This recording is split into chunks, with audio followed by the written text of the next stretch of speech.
Welcome to Eye on the Illini Live. This is Mike Kegley with Kedrick Prince.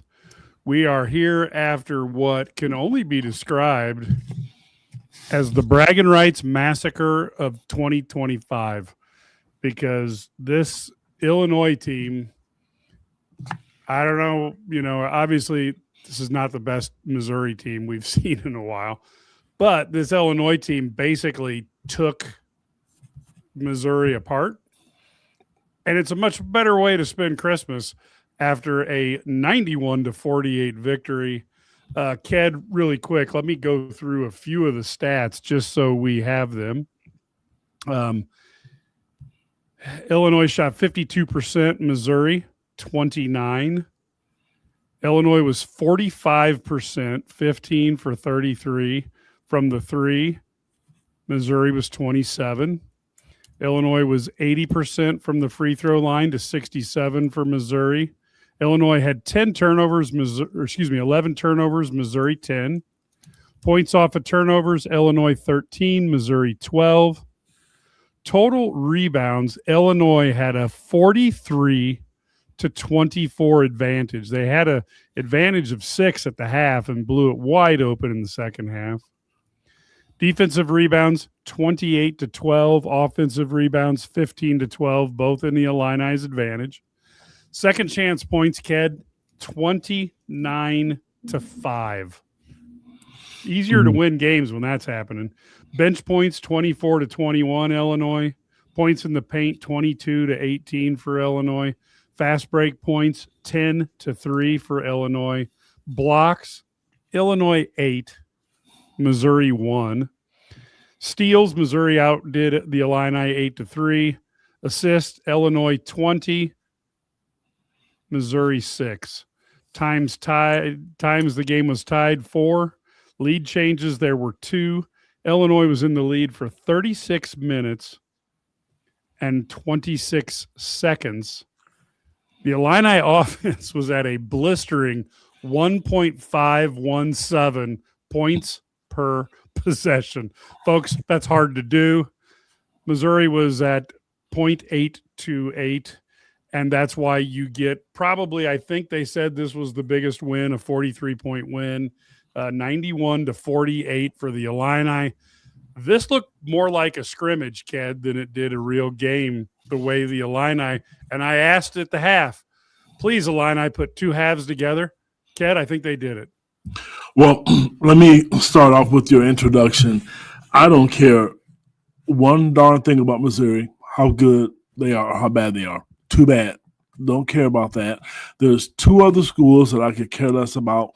Purdue basketball is the other one, and probably Iowa. The rest of them I can chew and I can get some Pepto-Bismol and I can stomach them.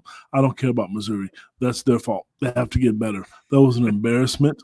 And if they have, I'll tell you what, they better get better because, you saw, tonight it was, from our understanding, it was mostly Illinois fans the other night, which is a good thing. Illinois always travels well. And, we know how bad that loss was last week. And then all of a sudden today, the fans are going to come. They're going to support Illinois athletics. And I think that part is great. But I'm concerned about Missouri just not being able to, I hate to say this, I kind of like the Packers and Bears. The Packers have owned Illinois, and I'm not saying Illinois won like 10 games in a row, but they've been blown out a couple of times. And I think tonight might be the largest margin of victory in the Braggin Rights game in the history. I have to find that out for sure, but I think it was. A lot of great performances. There's a lot to unpack tonight, Mike. It was just really, really good performance. I really liked it. Well, let's go down the list real quick just to give people a quick one. But David Mirkovic was 9 points, 5 rebounds, 5 assists, 3 TOs. Stojakovic was 16 points. Thankfully, that ankle wasn't bad. 3 boards, 2 assists, a turnover. Boswell was 6 points.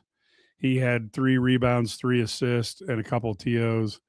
Tomislav, 14 points, 5 boards. So he got to that 5 mark that you wanted him at. 1 assist, couple turnovers. Waggler, 22 points on 7 for 11 shooting. 8 rebounds, 4 assists, and only one turnover. Lee had 2 points tonight, and Humrickhouse had 9 points, 2 boards, 1 assist, and a turnover. Jake Davis, 3 points, 1 board, 1 assist. Jason Joxtis had 2 points, 3 boards. Big Z had 8 points, 11 boards. So he almost got a double-double there, kid. 1 more basket. 1 assist and no turnovers. And Mihailo Petravic got in the game for 2 minutes, and he had 2 assists, and unfortunately he had a turnover. So it gives you an idea there, breaking them down. First off, I think the best news of the night was Stojakovic's self-inflicted injury was just something temporary. He seems to be playing well. I'm sure he'll be sore tomorrow, but it was good to see him back. It was good to see him back and to be effective when he came back in the game. Mike, this was a good team win. I mean, there's a lot of stars you could talk about, a lot of great performances by a lot of guys. You talk about a team win, a dominant win. Tonight was it. I thought Kylan Boswell bounced back the second half.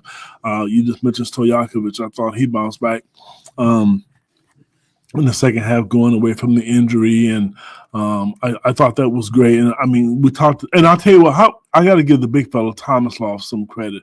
He knocked down shots. He's not going to be the most aggressive guy, but I do think he's their best low post guy, and I think there's still more left for him. I mean, he floated to the perimeter, but get that low post game going because he's tough to guard 2 or 3 feet from the basket because he used both hands. So just really, really good team win. It's great for the holidays, great for the Illinois fans. I like the fact that they had time off and they really, really focused on defense. I don't want to keep harping on the Nebraska game, but you're going to have to steal one back somehow. You went to Ohio State and got a win, and, you got the Braggin Rights win, and you got, I believe you're 2-1 against the SEC in a non-conference schedule, and I don't care what Casey Jacobson thinks because he can say the SEC is the best conference in the Big Ten. I think the Big Ten did very well this year in non-conference schedule, competing. Michigan seems like they're on Mars right now. They're at a different level, so to think that the Big Ten is just going to just take a back seat, I disagree. Illinois is one of the top scoring teams in the country, and most people still have them picked 3rd or 4th in the Big Ten. So it tells you how good the conference is. And, Illinois did well. They did really well. Now, I think for the seeding purposes, you have to have a good Big Ten season. They have they have a lot of quad 1 wins, and there's still going to be plenty more out there for them to get. But tonight, they took the right step in the right direction against the average Missouri team, but you still have to play defense. They took the guys out of Missouri. They took Missouri out of their offense tonight. They made it tough. They walled up. They rebounded. They didn't get silly fouls, I didn't think. But I want to see that be carried on. I want to see that happen the very next game, the next 2 or 3 games. Don't let teams who are not good, become better. You have to be you want to win a Big Ten title and you want to get out of the first weekend of the Big Ten of the national tournament. You got to get a good seed and guard like they have tonight. Yeah, I mean, Mitchell's 18 points a game. He ended up at 5. I was worried Robinson started off with the first 8 points of the game. I'm like, oh my God, do we have another one of those games coming? So it was a relief. He only ended up with 12 when it was all said and done. So that was a nice one. Folks, we do appreciate you being here. If you can subscribe to the IlliniGuys.com YouTube page, we'd appreciate it. Like it, share anything of ours you can. We do appreciate it. And of course, the real holy grail is if you become an IlliniGuys.com member, which is go to IlliniGuys.com and you can subscribe for $99 a year. You get all of our stuff. No pay. The paywall is obviously eliminated when you become a member. And the most important thing is on top of all the articles, et cetera, you get the message boards where you can talk to Brad, Ked, Matt, Larry, myself, and thousands of other Illini fans. It's a great community where people have developed friendships. We'd love to have more people. Please feel free to jump on board. And of course, be looking, because not only do we have Eye on the Illini podcast, but we do have the Illini Guys Sports Spectacular, which is our weekly hour-long radio show that's on 23 stations across Illinois, including stations like WLS in Chicago. But you can go find Illini Guys Sports Spectacular, and you can subscribe to that podcast as well. We'd love to give you positive Illini content, and when Illini lose, we just cry like big babies. So it's not, maybe it's not negative. We don't hate on people. We just whine incessantly. So one of the things I think William brought up in his comment here, which I thought was good. I got to be honest with you. I thought Gates was doing a good job. I don't know what's happening. He's always been a great recruiter. Is this just where they don't have the NIL money because they're trying to keep Eli going on the football side, and they have to keep up with people like Alabama, Georgia, Auburn, Texas A&M, LSU, Ole Miss, Florida? Is that just the thing where the basketball is just going to kind of suffer on the vine, Ked? What do you think? I do think Gates is a good coach. And Mike, you just said it. I'm not going to turn this podcast into another NIL segment, but I will tell you this: he is good. I think they run good stuff. I like how he mixes things up. I just don't think they have the players. They just don't, and that's why we started the show with, not this halftime, but this show with, it was a blowout and it was great. But if Missouri had better players, obviously it would have been a different game. But that's a school issue, whether it be they want to invest money in football. I don't know. I know he recruits well. I know he recruits hard, not well. He is recruiting. You see Missouri make the final list for a lot of players, but it's hard when you don't win enough to get players to come. You mentioned earlier, just when you started this podcast, let's look at Illinois. They don't want to become maybe it was halftime, I forget, apologize. They don't want to become a factory known as just one and dones, but I'm going to tell you this, it's a great recruiting tool. It is a really, really good recruiting tool. Fans, it drives you crazy because you don't get to fall in love with players, and you buy a jersey 1 year or maybe one semester, and then they're gone the next. So having said that, I get it. I understand, but it's an attractive thing. And tonight, the way they play, when they're making shots, they look really good. Let's face it. And that's not going to happen every night. There's just this. If you wanted a holiday gift for Illinois fans to celebrate, in a couple of days in the first part of the year, you got it tonight. It's always good to beat them and how well they played. The potential. It's there. How scary it is. And I know we haven't talked individually about people, and I'm going to tell you now, guys, and I can always prove my worth. If you think Keaton Waggler is a lock to come back next year, here's what you have to worry about. There's two things: the NBA, which is a good thing, and if you don't think teams are going to try to throw a ton of money at that kid next year, you're kidding yourself. That kid is money.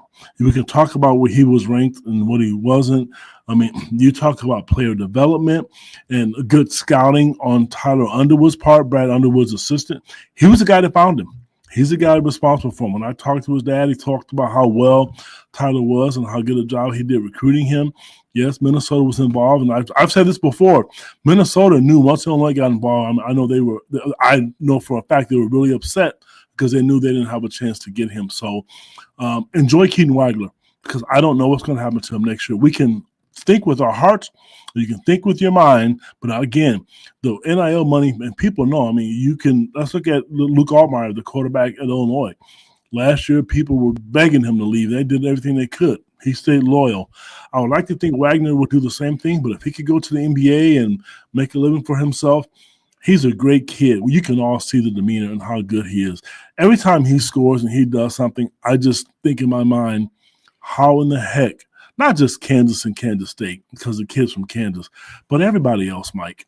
Well, BYU is a team that scares me because they've got a billionaire that's bankrolling that team, and AJ is allegedly making somewhere could be as high as $9 million to play 1 year of college basketball. So you're looking at threats that are not existential in terms of, because you got to think it's, for some of these bigger teams that got billionaires just telling them to write checks. Holy cow. It is a scary proposition with a few of these teams, and we don't know what's going to happen. And this is not at all impugning Keaton Waggler. I do think at the rate he's playing, and of course the freshman wall comes sometime in January, but the way he's playing right now, he is setting himself apart from from players across the nation. And if he can continue the second half of the season like this, he's going to be an NBA player. And I'll gladly cheer him on. It'd be great to have Io, and then you got Terrence Shannon Jr., you got Will, you got KJ, adding Keaton to the list. That's just good.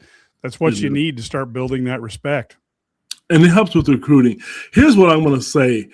The way he plays, the only freshman wall he's going to hit, that he could hit, I'm not saying he will be his three-point shooting, because right now he's great at it. Because, Mike, he's going to handle the basketball. Teams come out. He is literally at the top of the scouting report. The way Missouri came out and guarded him, Mike, he doesn't get intimidated. He doesn't get sped up. He's slow. He's just really, really, he's within himself. He's going to make layups because he's good at that. He's going to rebound. And those are hustle plays. Those are things that's not going to be where that wall that we talked about, that freshman wall.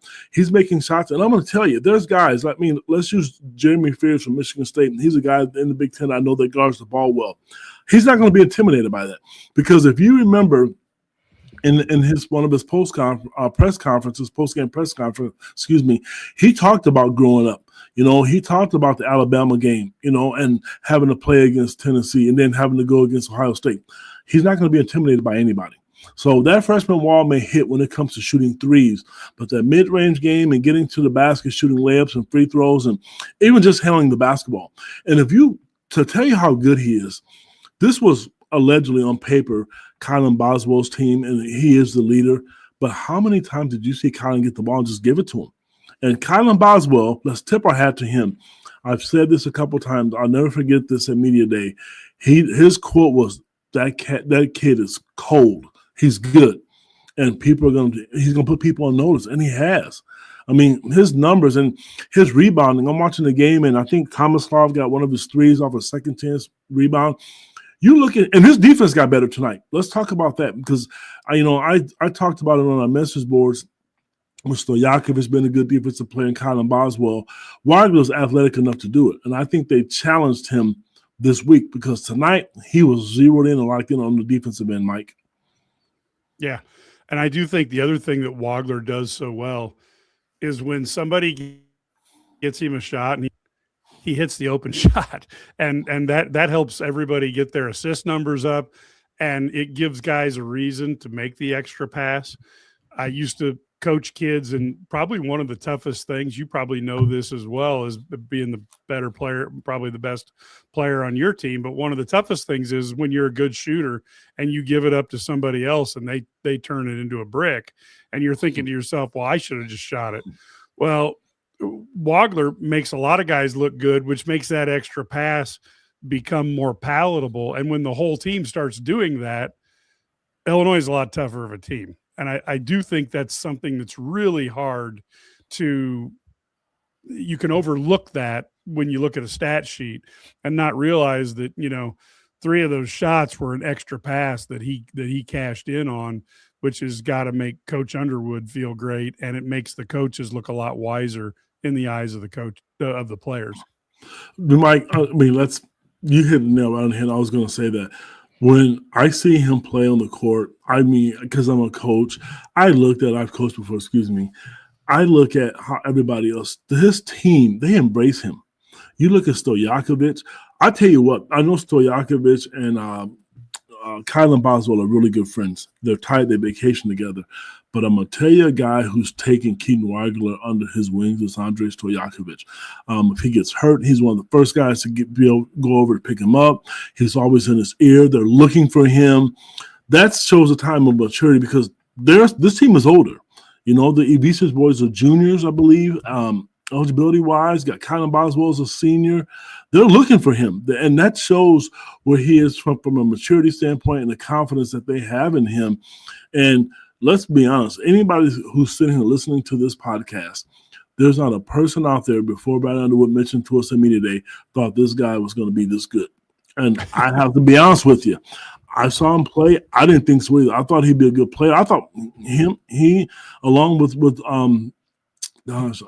Brandon Lee, I didn't know who would get the minutes, but a 6'6" point guard yes, there's a legitimate shot that he could play at the next level. And I hope he makes it, and talking to his dad. I mean, they're happy. They're really, really appreciative of what Illinois has done for their kid. And just so the people out there know, this is kind of a kudos to his father. He listens to our podcast after games sometimes. So I love that. His father sounds like a very wise man. That's all I can come up with there, kid. Yeah. Let's talk about it. We look at the performance of if you look at Tomislav, had a better second half than he did a first half. Ended up with 14 points, 5 boards. So he really had a little bit more of what you were hoping for in the second half. Maybe just trying to keep up with his brother a little bit. That's okay, though, because I think his brother's been stealing the show, and he was confident. I like seeing it. I mean, and they both present something different to the team. And I guess I'm not just saying it because it's the right thing to do or say. I just think this team, Zonomer gives them more energy. I just love the fact that I'm watching the second half, and the little guard with the hair that looks like a Christmas tree, I'm just saying it because it's the holidays. He saw Zonomer down there and brought it right back out. He's like, no. And if Tommy could ever do that, that'd be great. And I tell you what, for the first time this season, ladies and gentlemen, I saw Tomislav Bisic jump. I mean, he got more than 3 inches off the ground to go get a rebound. I almost spit my water up just thinking, what the hell did I just see? Because he doesn't do that. His brother brings that to the table, and that's a nice weapon to have. Actually, what I really wanted to see was them play together tonight. I thought that would have been kind of good to see what it looked like playing them together. I know Brad did it earlier in the season, but playing them together, especially when Tomislav was making threes, I would like to have seen that. Yeah, and we just got Larry Smith. Of course, he's obviously probably right now on a news broadcast there in Lexington as the anchorman. But he just texted over that was Missouri's worst shooting night since December 2021. So that's defense that leaves bruises that don't wash off in the morning. And I think that's a great thing for the Illini. That's something that we didn't see. And I don't know, would they have beaten Nebraska had they played D like this?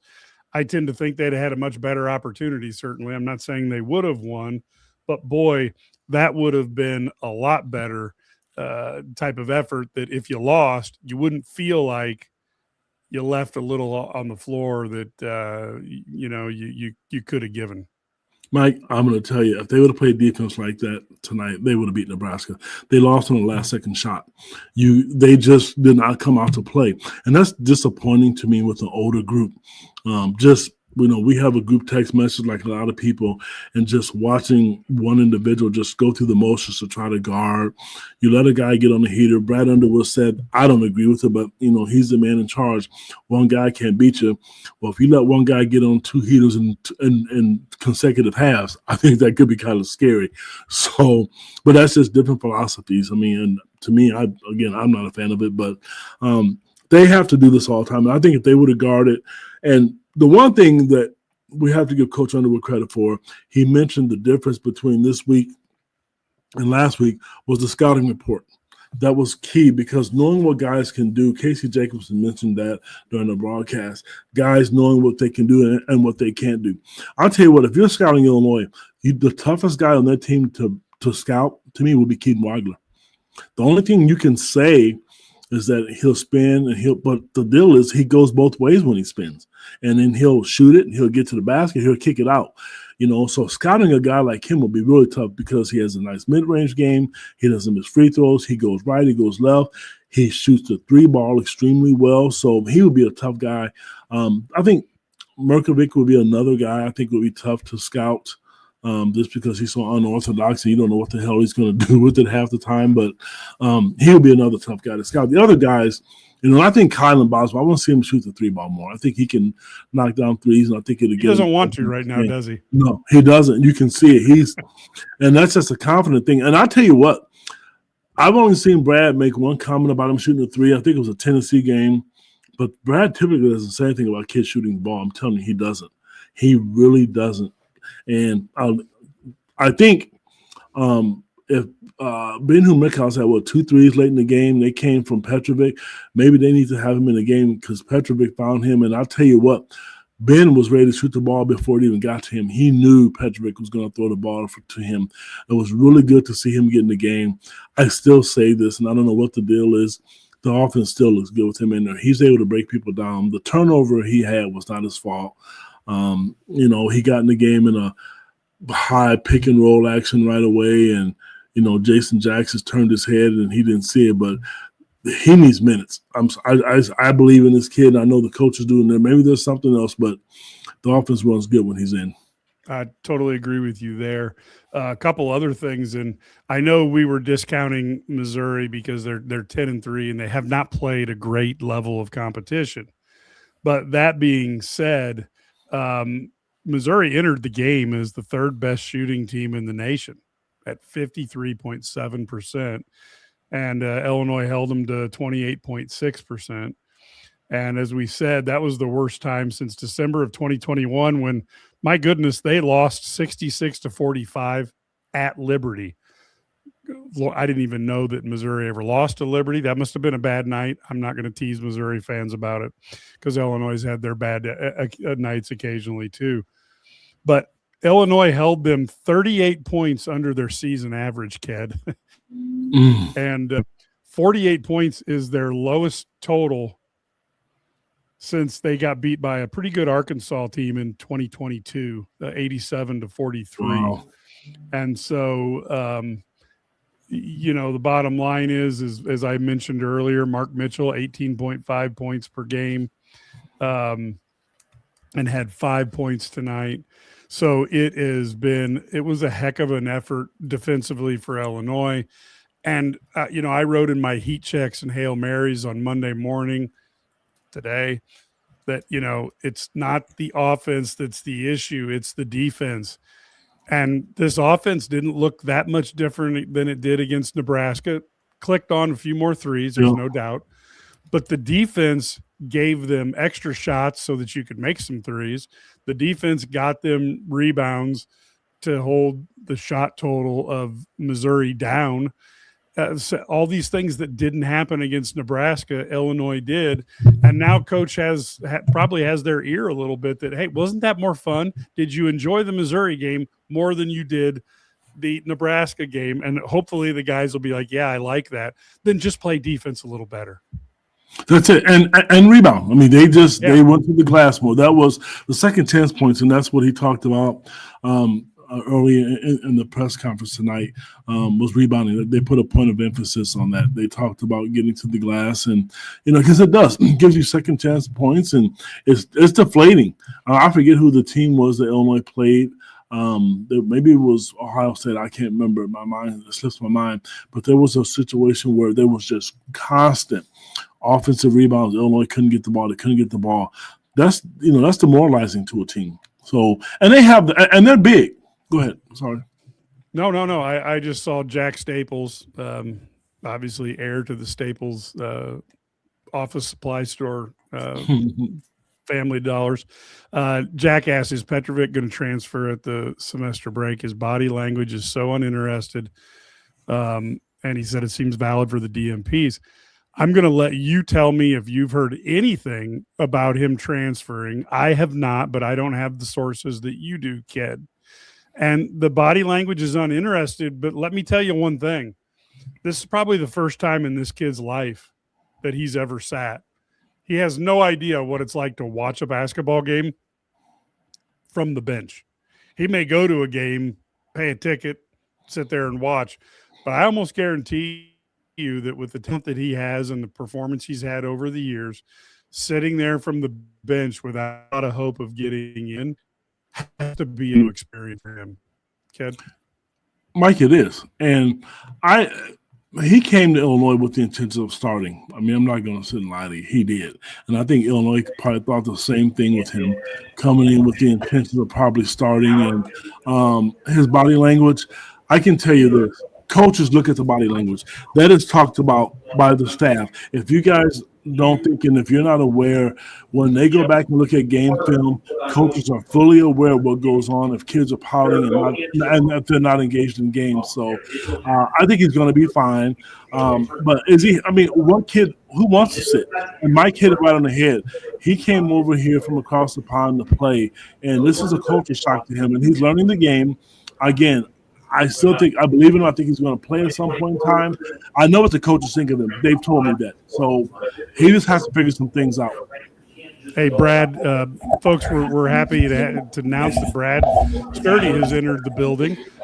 Brad, that was a beatdown of phenomenal proportions. Give us your impressions here. Well, I think the biggest thing is the fact that they guarded. I mean, the defense was so much better than it has been. It was even better than it was against Tennessee. I thought they got digging. I mean, they defended the rim, and it's something they really worked on this week in practice, and obviously it made a difference. And even Sebastian Mack was fantastic. Missouri wouldn't have had 40 without him. Really stepping up. And offensively, Illinois can score. I'm sure you guys were just talking about Petravic, right? Yeah. And so here's the issue. Without Petravic, Illinois has the number 2 offense in the country on KenPom. That's offensive efficiency. So if you're going to bring a guy in, you're going to bring in him to help with the offense, because he's clearly not going to help with the defense, right? So that's the issue for him, is that they're so good offensively without him that it's really hard for him to hop on there and be on the court. So this is where they're at. I do think he has a role on this team down the road, because they're going to get in some situations where they might need him to come in and spark the offense. And so, you just have to stay patient. I really think there's going to be a game when he comes in and he actually gives them a spark and might even win a game for them down the stretch. But here's the deal. Their defense was so good, just all over. They made Missouri shoot the shots they didn't want to shoot. They made it tough. Missouri came in as one of the best 2-point shooting teams in the country, and they shot some like 30% from 2 or something like that. That. It was horrible. They shot 28.6% overall against their 53.7% coming into the game. That's a big difference. Yeah. I mean, so they were 10 of 34 from two-point range. They came in shooting 63% from 2. That's an insane number. So yeah, I mean, that's impressive, and I think the biggest thing for them is to keep building on that. Obviously they're going to play different teams that are different, and the one thing talk a little bit about this is Missouri's a really good matchup because they play big, right? Yeah. So when Illinois has done better, even when they played UConn, you look at the difference in the way they played when Terrace Reed was on the court versus when Terrace Reed was off the court. So I think that's one thing you have to look at Tennessee. Tennessee plays big, and that's a big part of this is and so I don't know. I think that they've got to be able to play against a team that plays smaller. I think that's their next test. But they were in gaps today. They were active.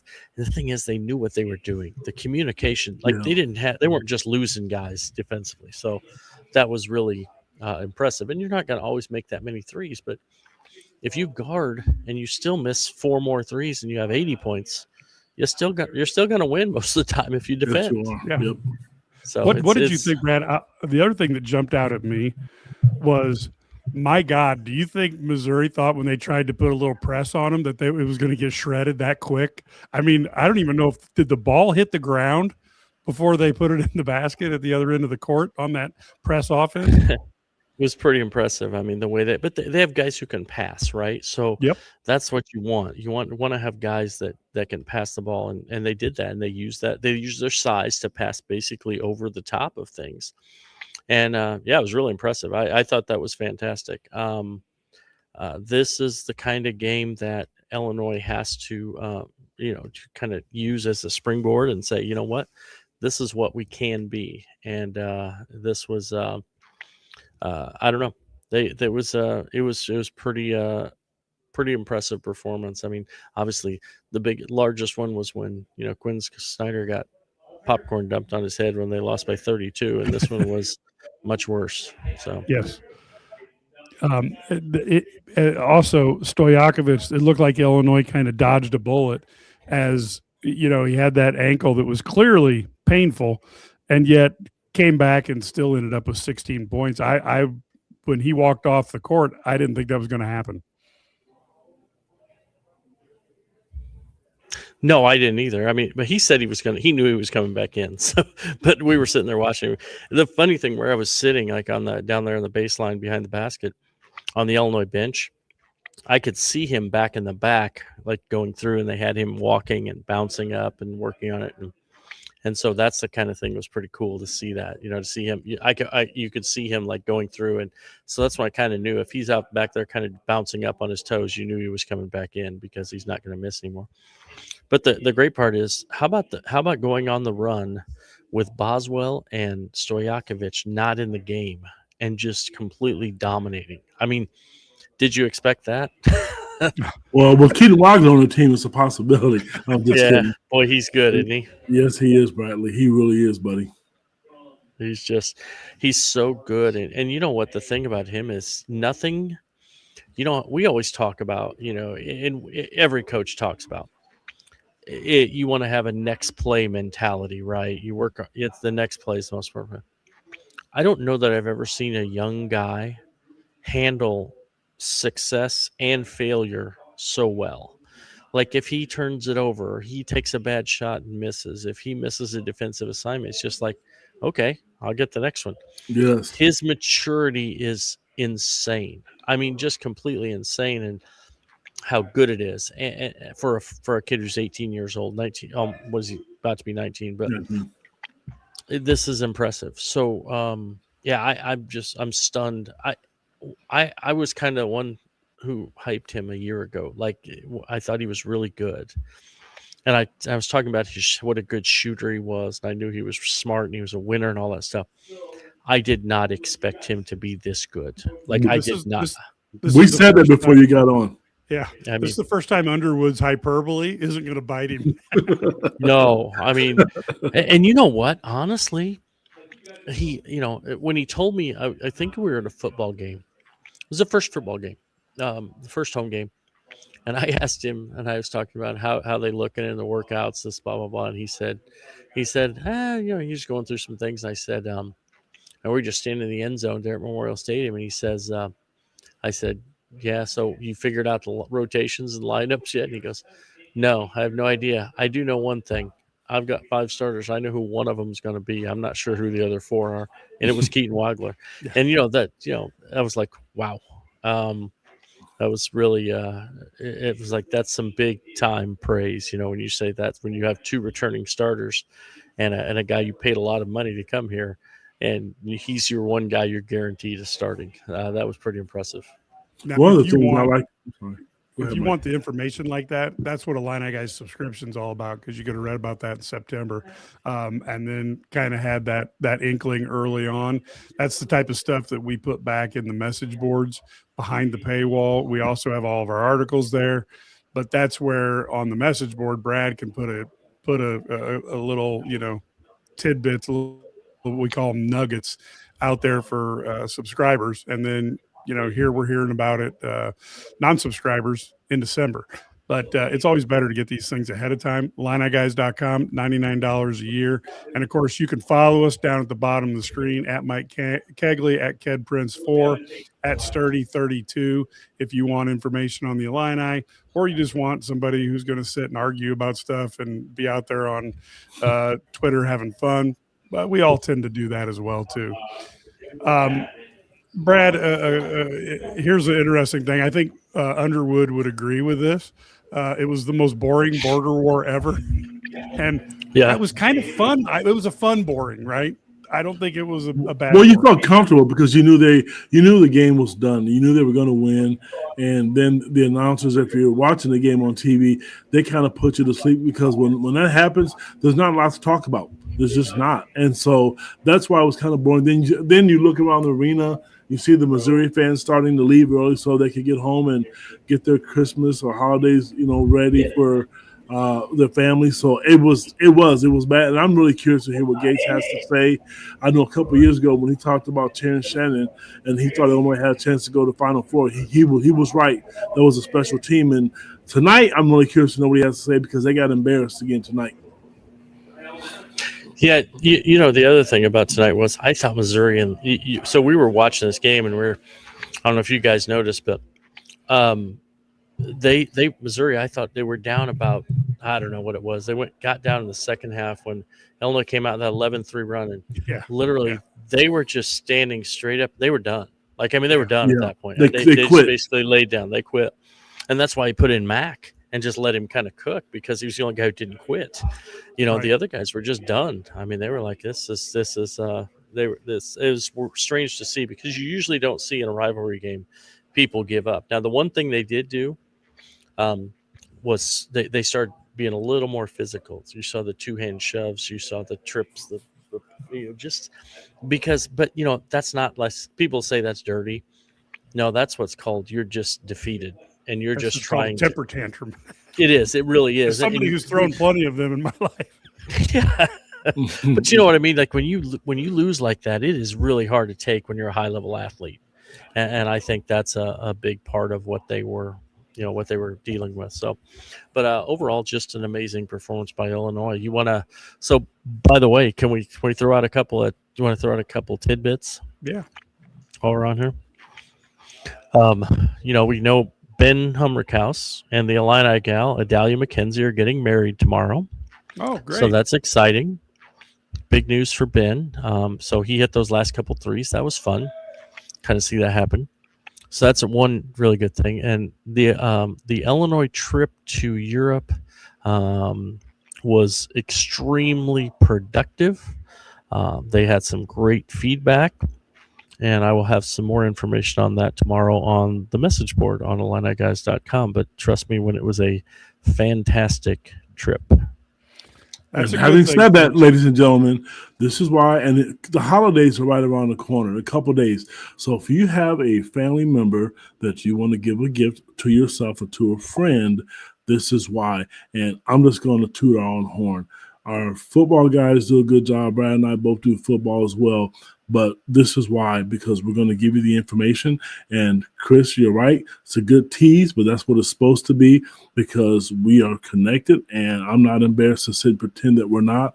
I'm glad to hear that. And it's always good. When Illinois gets good news when it comes to recruiting, it doesn't matter what sport it is. I love the fans. Enthusiasm and the support that they give. So anything that you can give out there for fans, this is why you want to come. And you know what? You get to try it, but don't just try it for 7 days. Stick with us. Yeah, definitely. Yeah, one of the things I always tell people. Ben and Adele are marrying each other. Yes, that is correct. They're marrying each other, so it's pretty cool. Yes. That's probably a good thing to you make sure get out there and make sure. It's not like a group wedding. And folks, anything. I know that's why I'm laughing. And look, man, bottom line is we're talking. You just go to IlliniGuys.com and you see the 7-day free trial. You just click on that, and bada boom, bada bing. You register your new account, you jump on for the annual deal, and you're good to go. So we would love to have you guys, as many people join as possible. And it's fun because, like I said, the three of us have known each other for quite some time through other Illini boards in the past. So we just think if we could spread that, you have that fun, that's great. And we have our Illini guys folks who will meet up at a bowl game or at a game, travel game, and they'll go to the game together, etc. It just makes it more fun, more fun to be an Illini fan. So it's the Illini fandom is really helped by having coaches like Bielema and Underwood, and certainly an athletic director like Josh Whitman. So it's good to see that. Any other thoughts, Brad, as we kind of wrap this up here at the 44-minute mark and actually let people get ready for their Christmas? Yeah, I think it's interesting when we say, we talked about, and asked Brad about this after the game, about all the injuries and stuff, and he said, I don't want to be an excuse maker. I think a lot of people think I'm making excuses. I'm not. We really needed practice. And I think you see that. Practice has been really important. They've got these guys back in there, and you could see the connectivity on defense that was there tonight. So I think that he wasn't lying.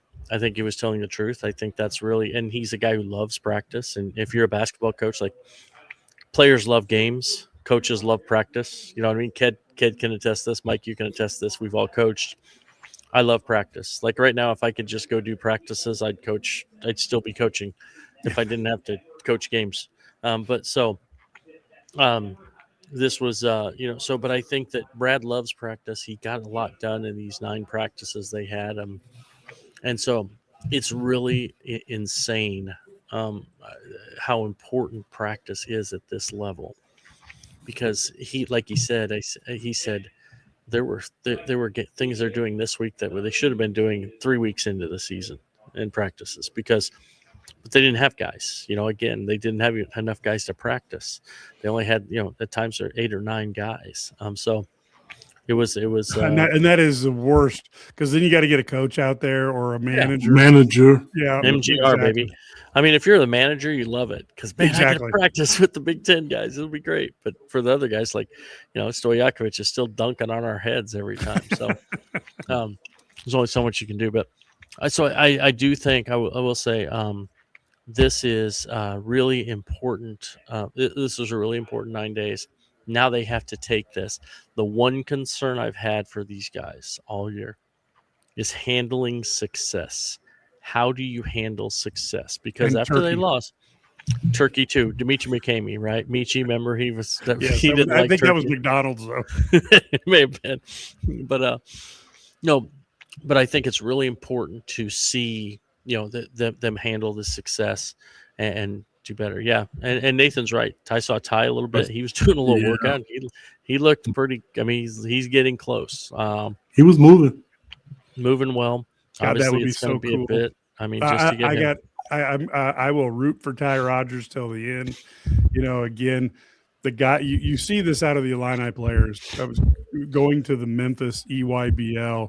Ty happened to be there with his AAU coach, and Ty is just so excited about the season, and he was talking to me about playing with these guys and what he was looking forward to. And it was so sad to see him get injured that I would love to see him back, just because he's a good kid. And if you can't root for a kid like Ty Rodgers, then you shouldn't be watching sports. Yeah, he's great. I love Ty. He's a great guy. He's one of those guys, like, it's really cool. You'll be walking, underneath the tunnel and back behind just now. And we were talking about, and he'll come up and go, hey, man, how's it going? He's that kind of kid. He's very affable. Obviously, we've seen him since he was 16 years old. So it's not like he's new, but, so it's not like a new relationship. But it's really cool to see guys like that who connect. Ben Hummerkaus, another one. Kylan Boswell, another one. These guys who have been here for a while, they get used to you and they know you, and they're so friendly, just great dudes. Some great stories there. But the other so Brad said they're still not where they need to be. He doesn't feel like, even though they're not 100% yet, but they're getting closer. They're getting closer. I said, where are you at? Because a few weeks ago he told me they were about 60%. Now he tells me they're a little bit, he said, we're making progress, basically, is what he said. So I think they feel like they're getting there. They're getting close. And, boy, I tell you what, these coaches were ecstatic with this game tonight. just got a chance to talk to, Jeff after the game and they were, and even some of the other guys, and they were just ecstatic. Really fired up about this because they thought they finally connected. And now they got to, like we said, handle success moving forward, and we'll find out how good they are. It was a complete game, Brad. This was the first time Exactly. I don't know if there was any major scoring droughts. I mean, they answered the bell every time. And that's why I said this was a really good, complete game for everybody. And that's why the coaches were excited and they were engaged. You can tell when Brad wants a game, he doesn't sit very much. He was active and he was involved tonight. So all the games matter. Don't get me wrong. But, this is one that you want to bounce back. I think they left a sour taste in their mouth. But if you're a game you want to watch, just go back and rewatch again, this will be one because they really, really played well. And everybody, I mean, there was not a player on the court tonight that you could have a fault with. And, it was good to see Ben get going. I don't know if Brad's talking about this and what he means that, there's 60 or 70% there. If I'm looking at that and I'm trying to analyze what he's thinking, maybe a couple more wide open threes that's going to go down, maybe more post touches, and that's nitpicking because it's hard to complain about a game like tonight. It just is. Yeah, and there's not a lot of scoring droughts when you score 1.517 points per possession. So it's really hard to have a bad drought in that under those circumstances. So I'll give you guys each a final comment, and then we will sign off. Folks, we may try to put together another podcast later in the week. I'm working on trying to get a Tennessee insider to do a Eye on the Illini for the Tennessee Volunteers. I have never had more people not call me back in the 5 years we've done this. So I'm struggling, but I'm sure we'll find a Tennessee insider who's willing to come on. But Ked, why don't you do that, and we'll let Brad wrap the game. A great win. You never apologize. I don't care how bad Missouri is, what they look like. This is a rivalry game. You can tell by the fan support. Both coaches talked about it. Illinois was a better team, and I think they were better. I think they were the team that was prepared. So don't ever apologize to a rivalry, and enjoy your holiday break because it's a lot better than losing to Missouri. Yeah, Illinois now has to, and that's my big thing, handling success, doing well. They have 7 games they're going to be favored in a row coming up before they head to Purdue. If you win those 7 games and suddenly you're 16-3, you're going to be a 1-2 seed line at that point. I mean, you're going to be, because right now, from an analytics standpoint, you're going to see them move up in the net. You're going to see them move up in the KenPom. They're 9th now, which is right on that bubble, 2-3. You're going to see them move up the polls. If they win these next 7 games, this team's going to be 16-3, and you're going to be hearing talk about Final Fours and things like that, and that's where they have to do. But that's what you want, right? You want to have those expectations, and obviously then you go into Purdue, and honestly, and I know that Purdue's, I would say that's house money. Then just go out and compete and see what happens against Purdue.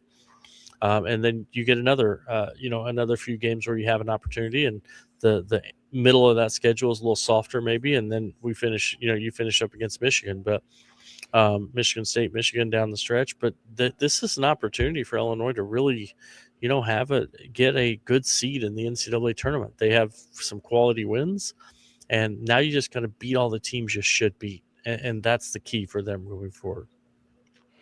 Yeah, the great victory for the Illini, and this is an excellent way to kind of cap off the 2025. Or I guess we got one more game against Southern before we're done with 2025. But a great way to at least get your feedback on for the holiday and not have to have any heartburn based on the Illini's Braggin Rights performance. Was a fun victory over a team that I think has one of the worst guard rotations in the P5. But Illinois took advantage of it and made them pay each time. So that's the key. Folks, we will be, of course, we'll have bowl coverage. We will be back, of course, for the game next week. So you don't have to worry about that. So there'll be Southern at Illinois next Monday at 2 p.m. So we'll be back for that. Please take a look. If you've got a Christmas gift to give up, you're really struggling, like, what am I going to give this guy? Well, wait a minute. He's an Illini fan. The easy one is go to that page. Go ahead and get him a subscription. You will have, if you thought you have a friend, they might even elevate you into the best friend status. So we'd love to be a part of that. Until next time, folks, go Illini.